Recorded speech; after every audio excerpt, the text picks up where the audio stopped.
Hello and welcome to the Mr. Strategy and Mrs. Wellbeing show. Sharing other, not what you might usually expect, examples from the not-profit sector.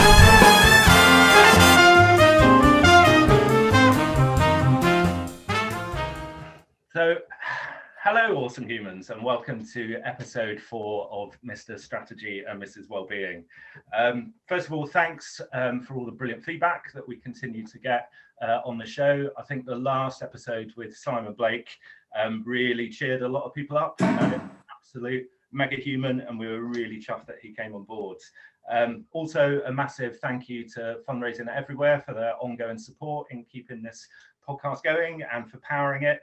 But if it is the first time that you've kind of watched or listened to this, the idea behind it is that Claire Warner and I were talking for a long time before we put this podcast together, because we work in kind of different fields. I work very much in the field of strategy, and Claire works in the field of well-being. But from conversations that we had, our approach to both of those things are very different and not what you would normally consider as strategy or well-being. And our approach really is quite similar, and our approach focuses primarily on people and culture. So people and culture is at the heart of everything that we do. And we thought, you know, we're not alone in what we're doing here. There are people and organizations both within the charity sector and beyond the charity sector who are also focusing on this, whether it be in a large sort of organizational way or whether it be in small incremental ways. So we thought if we set up this podcast and gave really awesome humans and organizations a platform to talk about their kind of unique approaches to people and culture, that it might help the sector and it might help us evolve. And, you know, any kind of opportunity to showcase positive change, especially in the climate that we're in at the moment, is a really good idea. So we've got an absolutely amazing guest today. So I'm just going to hand over to the awesome Claire Warner to introduce her. Thanks, Wayne. So today's guest is an amazing human called Janet Layton. I'm not going to tell you her title or where she works. I'm going to leave that to her because I think it's the greatest title I've ever heard. Anyway, I will leave that to her. But Janet is a northerner. Woohoo! And was born and bred in Manchester and moved to Cheshire over 25 years ago with what she explains to be a very patient and understanding husband, Mike. To relax, she likes to run and she can't get enough of the outdoors. She worked in finance all of her adult life and joined the organisation she's going to tell us about in 2004 as their finance manager within their support function. And in 2018, she moved into the role she's now in, and says, I cannot think of a better business to be part of. So it is our great pleasure to welcome Janet today. Thank you very much for joining us. Janet, please can you tell us your title and where you work and what it is that you would like to talk to us about today? Of course, Claire. Can I just say thank you very much for inviting me on today. It's a real pleasure to be doing this. I currently work for, and have done since 2004, for the fabulous Timpson Group. For those that don't know about the Timpson Group, we've also got Max Spielman, Snappy Snaps, and the Johnson's Dry Cleaners within our group too. My role, and please don't laugh when you hear this, most people do laugh, I have to say, is Director of Happiness. And it's an absolutely amazing, amazing role. The role started back in 2018, and it was because as a business, we were just getting bigger and bigger with up to 5,000 colleagues. And we wanted to keep a handle on how we were looking after our absolute superstars and fabulous colleagues in order to retain them. So the idea with that role was to get out there, just to get out in the business, in the field, into the branches, work with our area managers to make sure that we were doing everything we can to look after those people. And that was whether it was resolving problems for them, making sure in the branches that they had everything they needed to help them serve their customers. Our business is all about culture and people. It's people first, people second, and people third. And if you do those things, the money will come in itself. Our focus isn't on generating money, looking at spreadsheets all the time, focusing on stuff like that. It's focusing on those people to ensure that everybody actually wants to come into work every day. and everybody believes and is very passionate about what we do. And because we are successful at doing that, the money comes in itself. And that's why we do really, really well year on year. What happens in terms of culture, which is very unique to our business, is we have upside down management. For those that won't understand that, if you take a normal organisational chart, yeah, so you've got the CEO, the chairman at the top. At the bottom of that, you might have the more junior people. With us, it's totally the opposite. The most important people at the top are our customers, closely followed by our branch managers and branch colleagues and the people in the field. And right at the bottom of the organisational chart are John and James, the chairman and CEO. Okay. The higher up you are in the chain, normally, the more senior you are, the more you delegate and tell people what to do. In our business, it's the opposite. The more senior you are, the more people you are there to support and give autonomy to and give freedom to and be there when things go wrong to help and put those things back into the place that they should be. Okay, so it's totally, totally different. What we want to do is ensure that we're giving our colleagues the freedom to be themselves. Okay, we all get paid to be ourselves. That's why my job is so wonderful, because every day I'm just myself. Who else gets paid to be themselves? It's absolutely fabulous. It makes people go to work, not just for the money. Yes, we all need money, but that is not what drives us. That's not what makes us so passionate and believe in Tinsons. It's because we can be ourselves. It's really important that we encourage people to feel like they belong. And we can't just make people belong. We've got to prove that actually works. Okay, whilst at the same time being able to retain a uniqueness. So I feel unique, but I know I belong to something special at the same time. And that is what's so fulfilling for a lot of our colleagues. It works really, really, really well. It's very basic and it's very simple. We have integrity, we have honesty. Our focus is all around humanity, kindness, making sure that we trust one another. So when things go wrong, we put our hands up and say something's gone wrong. What we don't do is do a witch hunt to find out how it happened, why it happened, who's done it, who can we blame. We don't have a blame culture. We have a quick, let's look at this and let's learn from it and move on very quickly. We do not focus on the negatives. We focus on the positive aspects of our people and of our business. And that's why we get through things like COVID. You know, we have managed remarkably well without even realizing it. We hadn't planned for what was going to happen with COVID. None of us had. But when I look back at how we got through it, I'm absolutely amazed myself. And we've done it so naturally, not because we were well versed in it, but because we're very resilient as people and we're very resilient as a company. On the other side of the coin, we're not afraid of dealing with things if they are not right. We're not afraid to say to a colleague, things aren't going well here. As good managers, we should know our colleagues. So if things aren't going well, why aren't they going well? Is it a work problem? Is it something at home? We want to look after those colleagues even while they're at home, because if we can resolve those problems while they're at home, when they do come to work, they'll be a lot happier, which means they'll be more focused, which means that they'll sell better to customers. They'll be happier people in general, so they make more money naturally.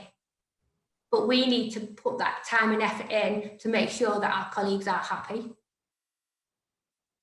By doing those sorts of things, it means we can just do more and more, because the business makes more money. We put more time and effort into kindness, into trust, into benefits.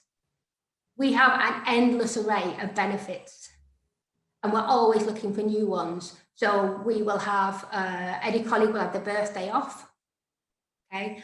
Last year we started a new one. So as a grandparent, carer or parent, you get an extra day off when your child or grandchild starts school for the first time. We appreciate that that's a difficult day for many carers, parents, grandparents. So rather than have somebody feeling stressed about that first day, take the day off. We have a pet bereavement day. That doesn't mean when your goldfish dies. That means when your cat, your family pet, you know, your cat, your dog, somebody very important, and again, part of the family, when that passes away, you might need that day just to get your act together, to sort the kids out because they're really upset. So it's all about looking after our wonderful colleagues. We have a dreams come true. So any colleague can apply, either pick up the phone, write to James and apply for what they call a dreams come true. Now that could be, my house needs decorating. I've wanted to do it for a long time and I can't afford it. It might be because I need the garden doing. It might be I want to get married in Las Vegas. Is there any chance, James, that you can pay for that for me? It's something I've dreamed of doing. And James will recognise that, and where possible, they will do that. So many of our colleagues have been abroad, they've got married, they've had dentistry, they've had the garden done, they've had money towards a car. And we do that month in and month out. Again, it's about rewarding our fabulous colleagues. Okay? Now, if you're not a fabulous colleague, then I don't want to work with you, because why should a fabulous colleague have to work with someone who's not? So we all encourage one another to be the best we can be. And we're not afraid of saying, you know, it's not working. Because it's not fair. It's not fair on our fabulous colleagues that they should suffer. So we are prepared to manage situations to make sure that as a business and as a family business, we've got the best and biggest family that we can possibly have. And it's amazing how many benefits people use. We've now got a colleague who is our financial first aider. And what she does is spends time with colleagues who are struggling financially, who are in debt, who've got credit cards, who can't see a way out of the situation, who are living from week to week. She'll sit down with them, we'll go through all their details, the bank accounts, and work out payment plans, or put them in touch with somebody else who could help. And that is her full-time job. And you can imagine in today's society, there's a lot of that goes on financially. Again, so we're really lucky to have that sort of help and assistance. We have, not only do we have government funded mental health counsellors that we can go to, we also have a private counsellor that I work very closely with. So if we've got a colleague who's absolutely brilliant, but is really struggling emotionally, mentally, then they will work closely with her. Again, that doesn't cost our colleagues anything. It costs the business money, but it's money well spent.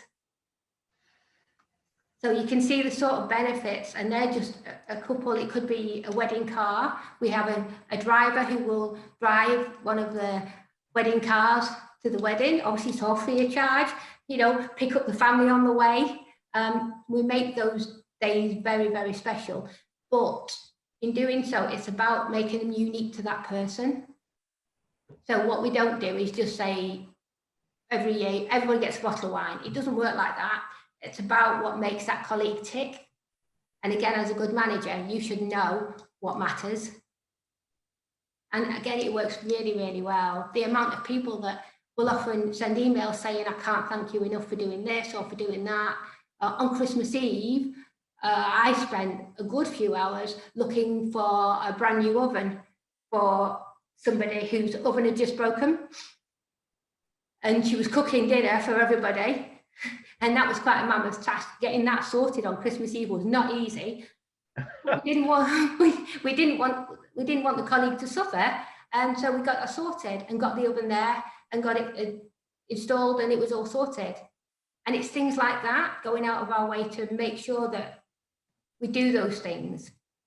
And what we promise, we make sure we deliver. And that's how we gain trust as a business, I think. People believe us because it's true. And those things are very, very important to a colleague. You know, with any business, we have a lot of colleagues who have suffered throughout the pandemic. we've lost loved ones and all sorts. And it's about how we can help. We've helped pay for funerals because there's not been a lot of money in the family. And all these things you've got to act on really quickly. But we don't want to see anybody suffer. And we want to retain our colleagues. And we do that by supporting them in a unique way. But in return, what we want is honesty, integrity, trust, respect for one another. You know, we don't have anything that goes on that isn't right, I think. And what we would do is very quickly stamp out anything like that. We expect people to respect one another, and that's a real key driver. We have only two rules in our business, okay? When you think how big it is, one is look the part. So that means when you're in a branch, you wear your uniform, you wear your badge, you look smart, and you've got standards within your branch, so that looks smart, and you put the money in the till, which means don't steal. You know, we'll help you all we can. And that might be as well for people who work in the support areas of our business. Don't steal time, just don't lie, just be very honest. And they're the only two rules, with the exception of health and safety, of course. They're the only two rules. Everything else is guidance. So you can do whatever you want to do. As a branch manager, I could sell a key. If I'm a great branch manager, I could sell a key a lot dearer than somebody else who might be on another high street, who's not that great at selling, will sell it at a different price. But that's fine, because I can make more money. I'm making money for the business, and I'm making money for myself as a bonus, which is great. The other very important thing is to us is when we recruit on personality. We're not bothered about where you come from, what you've done in the past. All we want to know is what you're doing today and what you want out of the future. Okay? Which is why we recruit people with prison experience. And they are some of our best managers. And the reason being is quite often they'll have taken a chance, and that's what's got them in prison. Okay? They've pushed the boundaries. They're not afraid to take chances. It's just that it's obviously caught them out. So when they come out, they're actually quite good at selling, in particular selling. They're very good with customers. And they also have that commitment then, because they think, you know what, the other way caught me out. I've been given a chance here. I'm going to stay with it. So, you know, we've got area managers with prison experience. You know, across the board, we've got people in our support functions with prison experience. And it works really, really well, because they're just one of us.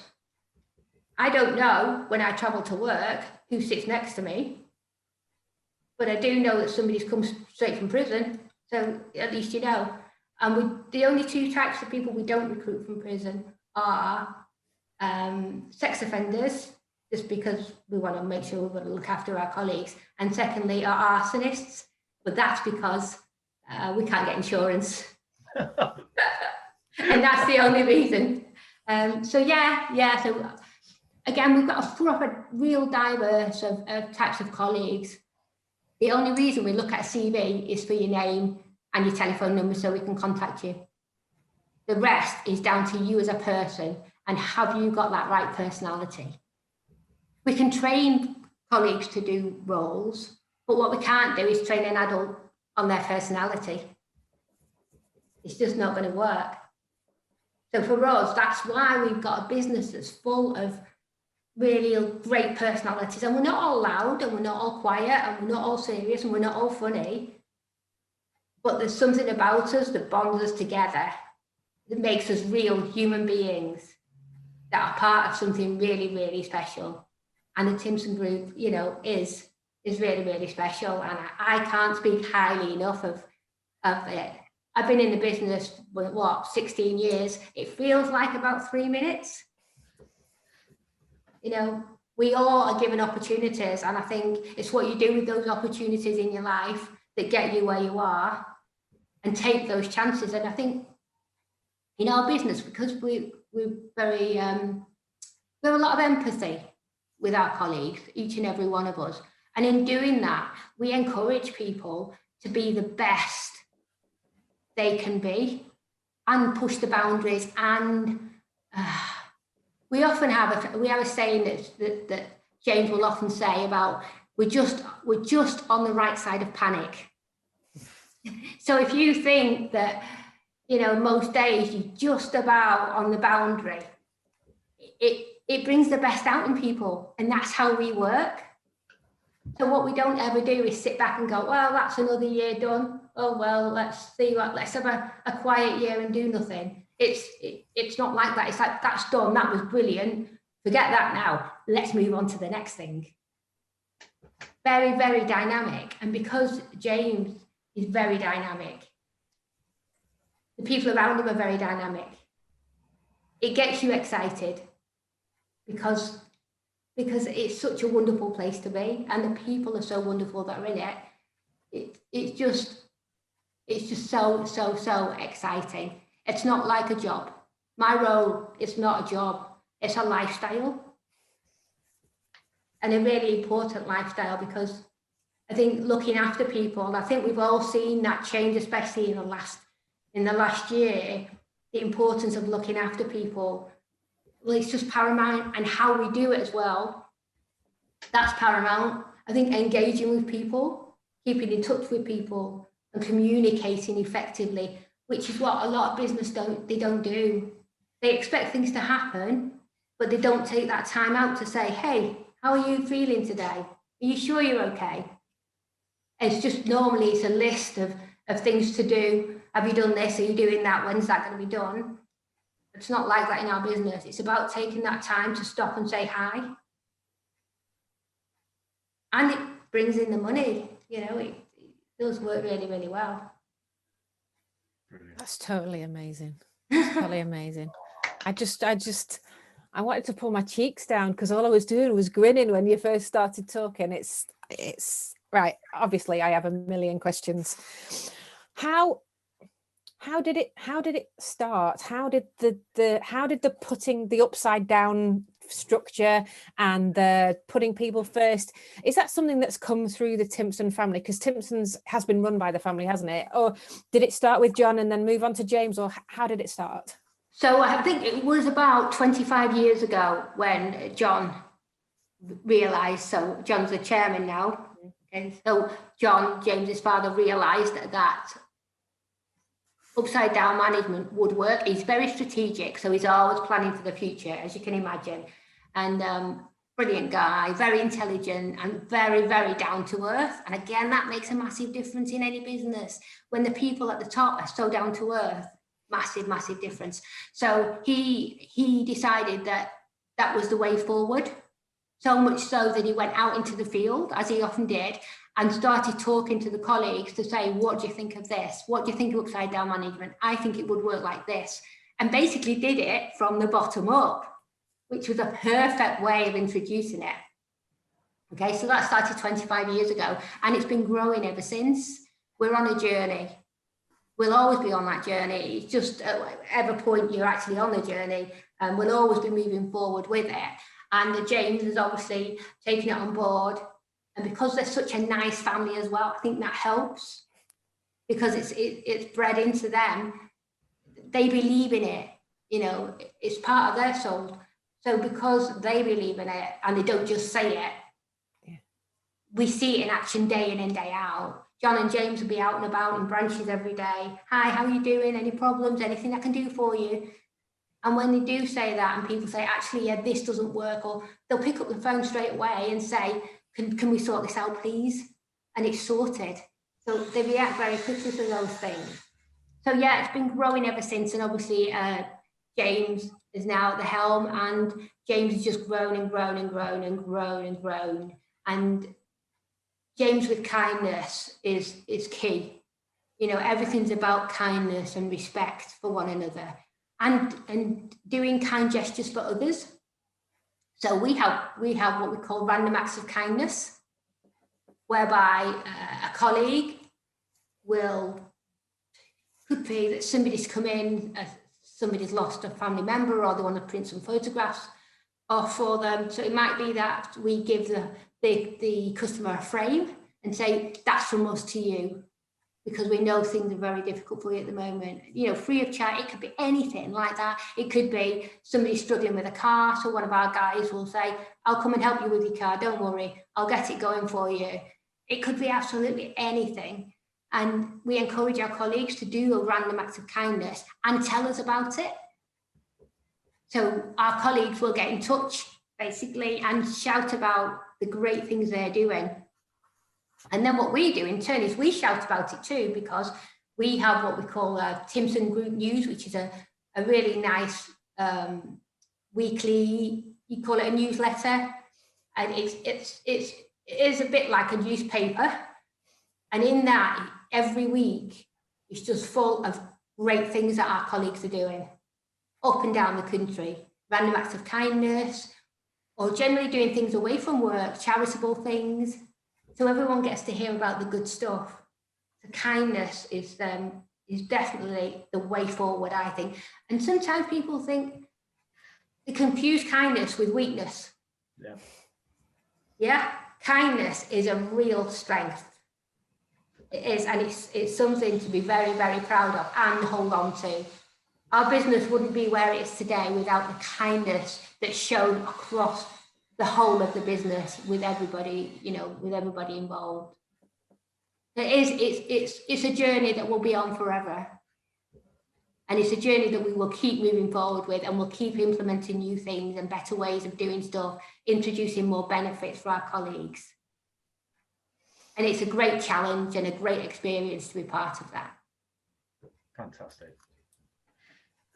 I would imagine, I guess it's difficult to say how do you measure the difference it makes when it's kind of been in the pipeline for that long, or you've been turning that way for so long that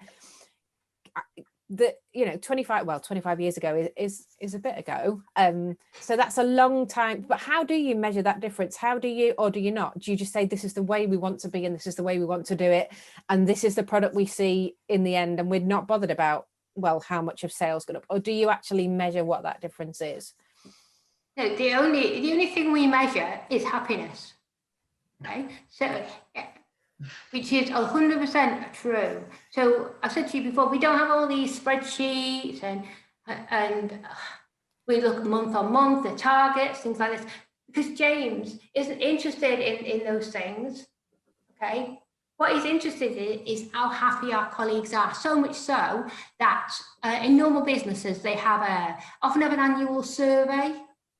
I'm sure a lot of businesses do. And I often ask people, how many questions are on your employee survey, staff survey? We've got colleagues, and they'll often say, oh, we've only got 20, we've only got 30, we've only got 40. How many have you got? And I say, have a guess. And they don't ever get it right. We've got one question on our colleague survey. And the question is, how happy are you with the support of your area team? Okay, that is it. And in it, this is how simple we are and how straightforward. You've got an unhappy face. So we go from like 1 up to 10, which is a really happy face. And all a colleague needs to do is basically tick that box. And they then can put a comment in, which might be, they might give a 10 and say, my area manager is absolutely amazing. When I had a bereavement in the family, or lost a dog, or my car broke down, they were there for me, they looked after me. And they put the comment on, or they might say unhappy, I'm very unhappy because I never hear from my area manager from 1 year to the next. Okay? They don't have to put their name on it. It's hard copy, so it's sent in the post, so you don't know where it's come from, okay? And the only thing we ask is that you put the name of your area manager on it. So you've got the name of the person that you're talking about. That is it, okay? And that is how James works out how happy we are as a business, yeah? And he reads every comment that's sent in. Bear in mind, at the moment, we've got 2,053 branches. Yeah, okay, and that goes on every year. Every year that goes on without fail. Janet, that's fantastic. Absolutely brilliant. I'm in love with you a little bit, if that's all right. That's fine. Anytime. I don't have any questions of my own. It's just a reflection that this is so similar to a lot of the conversations that Claire and I have about kindness as a real strength, and it isn't a weakness, and it's a brilliant way to operate. And it's incredible that someone from outside the charity sector is leading the way in terms of how this can be implemented, when, you know, the common perception would be that our sector would be leading this, and we've got a lot to learn. So we could talk to you all day about this, but just moving it on to sort of part two of the podcast. And really the second part really is about getting under the skin of the guest, but you're just a wide open book, you know. So we're just going to have a little chat about some different questions. And I suppose, like, we've all had a really tough year, and, you know, it doesn't matter what sector you're in, you're really feeling it at the moment. And I just, you know, just in a short way, because it's a really big question, just to sort of get an idea of what's the most positive thing that you've seen recently, whether it be from a work perspective or a home perspective. Just, you know, something positive from you. I think this last year has made me realise two things: how resilient we are as a business, and how we can still move forward in such difficult and terrible times, and also how resilient we all are as individuals. I've surprised myself how resilient I've been. I one day sat down to make a list of all the things that I wasn't enjoying about lockdown versus the things I was enjoying about lockdown. And then I said to someone afterwards, I've struggled to find the things that I'm not enjoying about lockdown. It was a real struggle, and that really opened my eyes that we are far more resilient to change than we believe we are. And that's a good thing. I think a lot of us have gained strength from the last year without even realising it. That's brilliant, and that's a really positive message to send out to everyone listening as well. You know, we're all up and down, and it depends on what the day you're asking us, but on the whole, we are building resilience, and we will bounce back. Moving on for me, kind of, what is it that gets you out of bed in the morning as an individual? That's a great question. It's really simple. I'll tell you what gets me out of bed: life, because I don't want to miss out.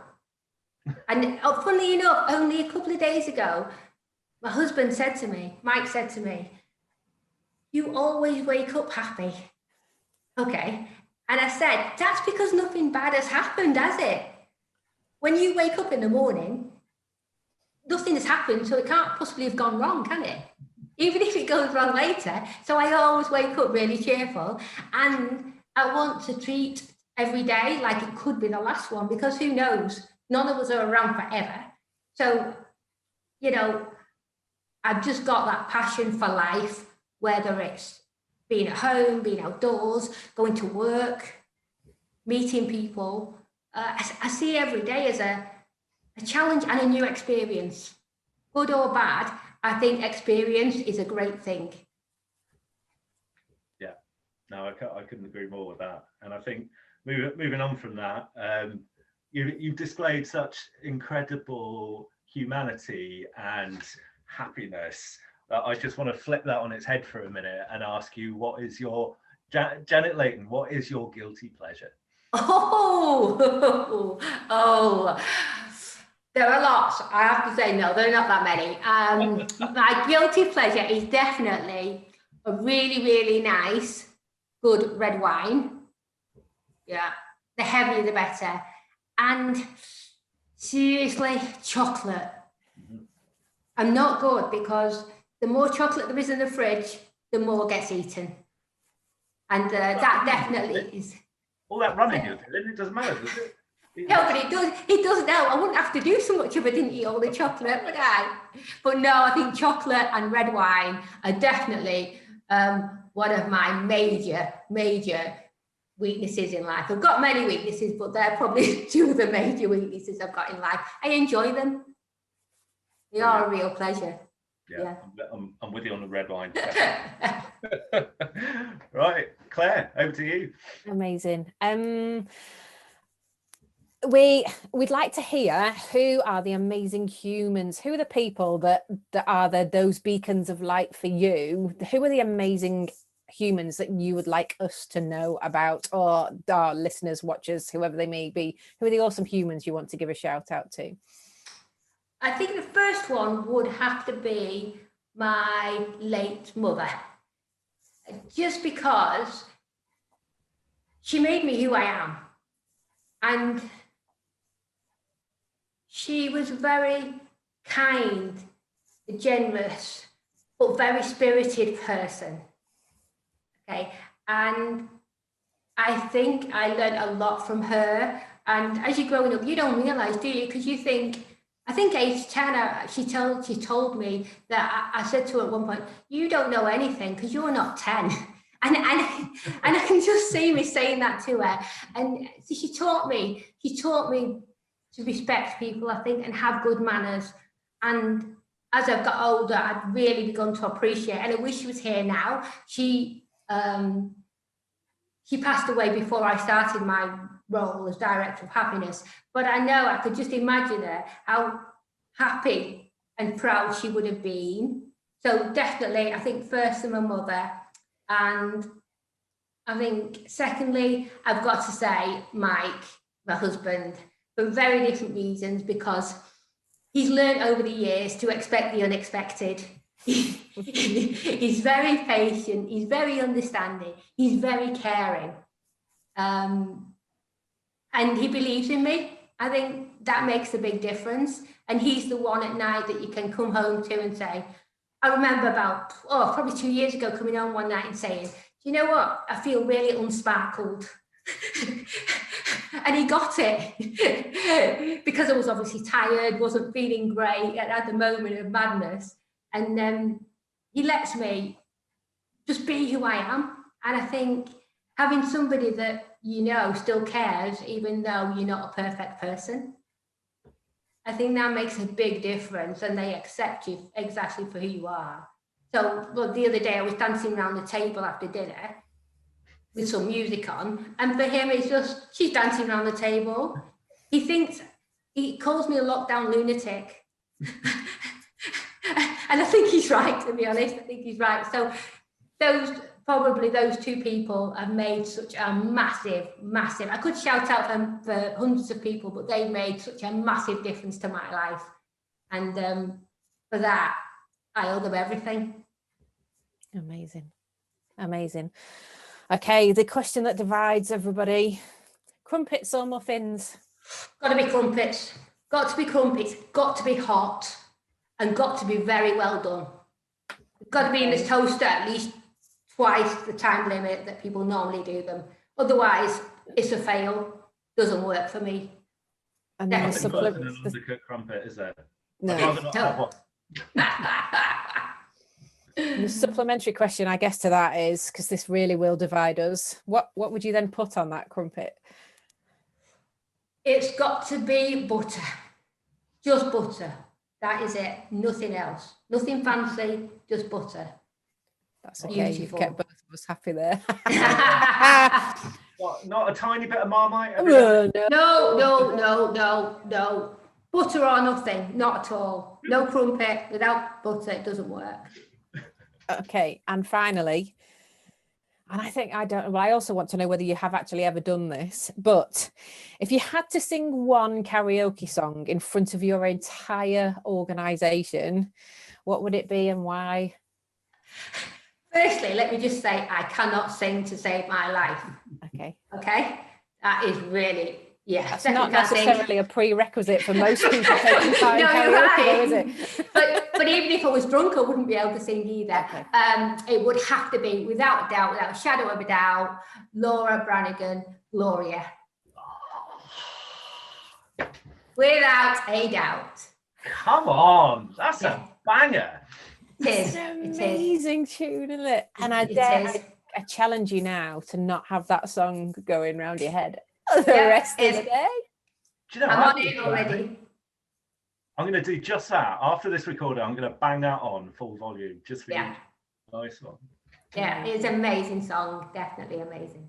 It's amazing. Oh, thank you so much, Janet, for coming on and speaking to us about just that whole upside down culture and the importance of humanity and kindness. And I can tell from Claire's face and mine as well that the humanity just pours out of you. We could sit here and bathe in it for another hour, but you know, it's the longest podcast we ever did. So I really hope you've enjoyed coming on. That it's been a pleasant experience for you.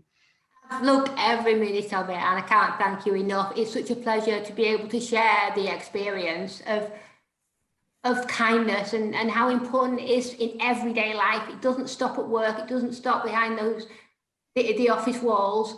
It's at home, it's out in the street, it's when you meet the public, it's just saying hello to somebody that you've met for the first time. You know, it's just somebody passing the street that you might never see again. It's about kindness, I think, at the end of the day. So yeah, thank you for allowing me to share the experience and all the great things we do within the Timpson Group.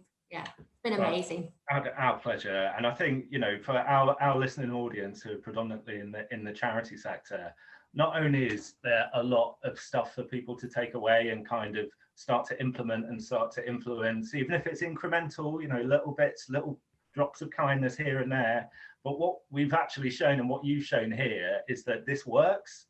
You know, this isn't a philosophy, this isn't an abstract idea. No. This is a way that you can run a nationwide group of companies. Yes. And I just want to say thank you again for on behalf of us, and then on behalf of the listening public and watching public. I really hope you got something from this. I certainly have. I'm going to be watching this one over and over again. Keep listening, keep being kind to each other, and keep being human. And thank you so much, Janet. Pleasure.